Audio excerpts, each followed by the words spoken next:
congratulations. I don't know if there's congrats, but of note, Longhorn running back Jonathon Brooks, a member of the Athletic.com's first half All-American team in college football. I saw that. Yeah, first half. Of course, 6 games in.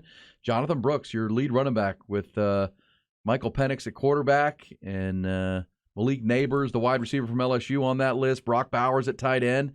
And member of the Houston Cougars, by the way, Patrick Paul, their left tackle, who's probably the best player on the Houston Cougars team. He is the first-team All-American tackle there. He's a good player. A really good player at left tackle. That's one guy that you need to watch this weekend. But who would have predicted that when the season began? That's what's great about football.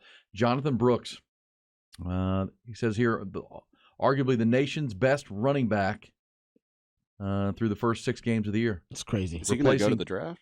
He might. He might have to consider it. You have to as a running back. Yeah, if he's the top running back on the board. Yeah. If he's the best running back coming out, he's got to consider it. It'd be foolhardy not to.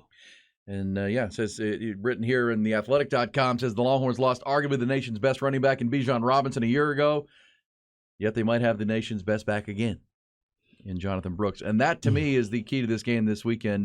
Just saddle it up. And, you now know you've got a more than capable running back. Make that your engine, and then build off of that in your offense, Rod. Makes things pretty simple when you can line it up with the big humans up front and run the ball. Sark doesn't like simple, though.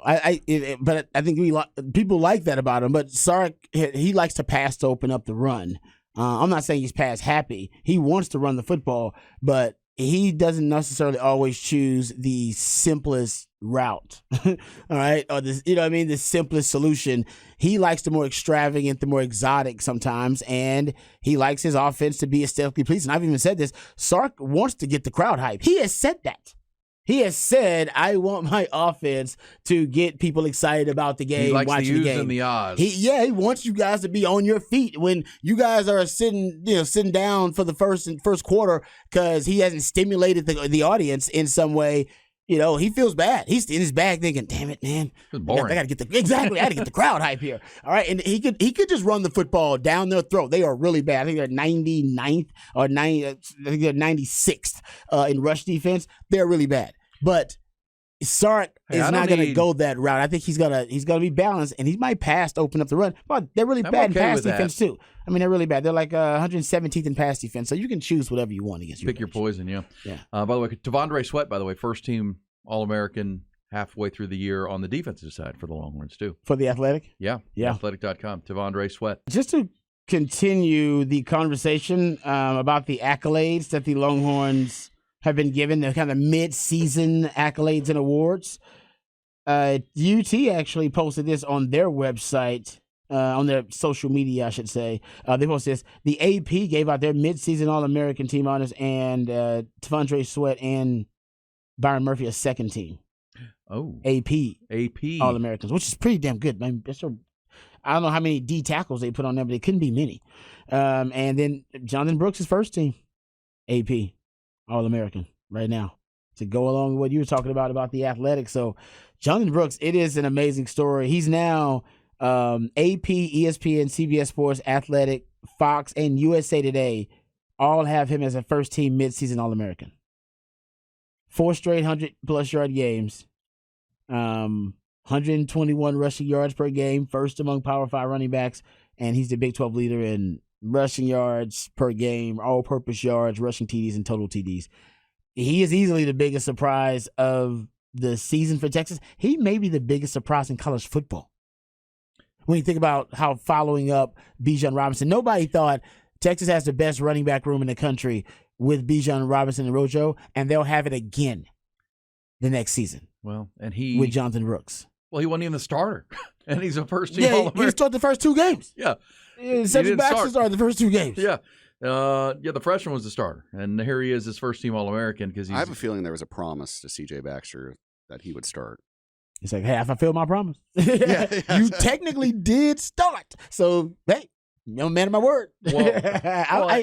Those things are, I don't know if that happened, but those types of things are promised in recruiting at times. Yeah. Number 1 running back in the country. Yeah. But I would also say that, it's on C.J. Baxter. He's the one that keeps getting banged up. Can't finish a game. It's one of those. He's soft.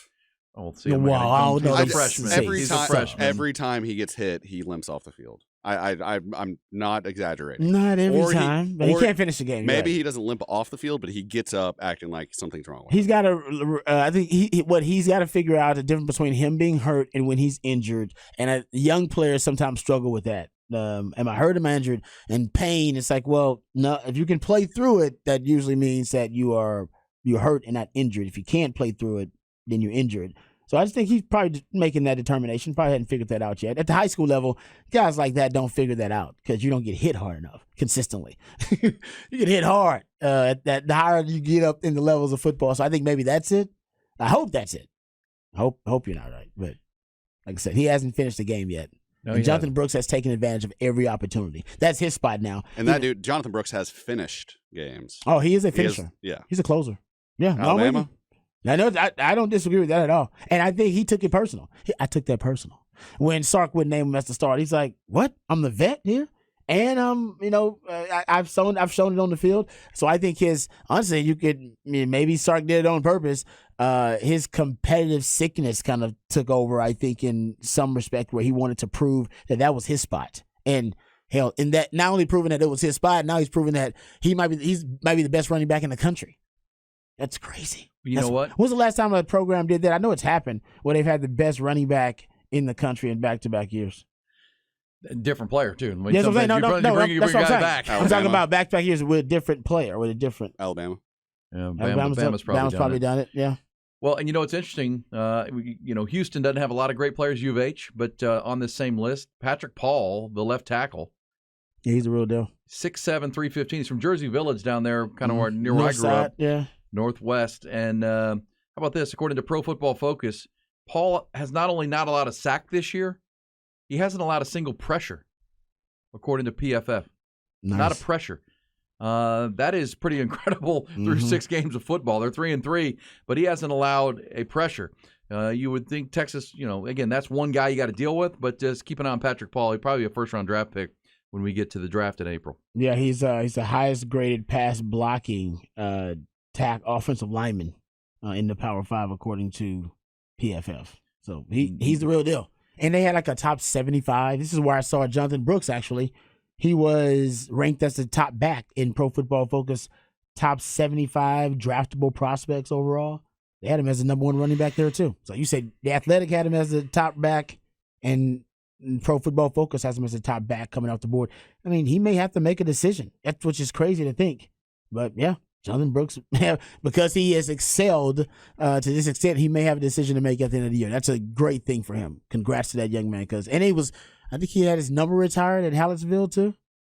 Recently, we played that audio. Yeah, at high school. So he's man. He was a hell of a player at Hallett. He's a two-way player, 3A school, so you kind of do everything there. He's clearly their best player by a mile. He was Mr. Texas football.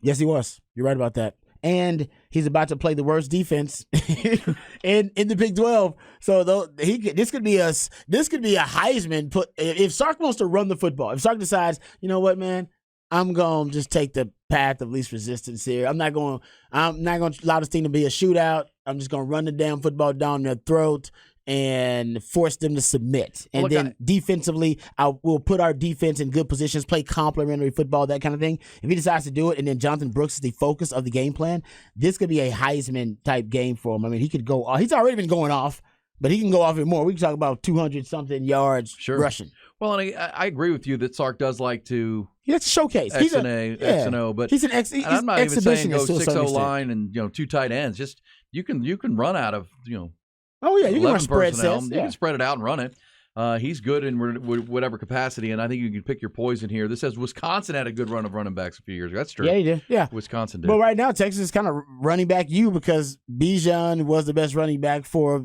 2 years in college football, and it looks like Jonathon Brooks is. That's 3 years in a row. In fact, the best running back in the country.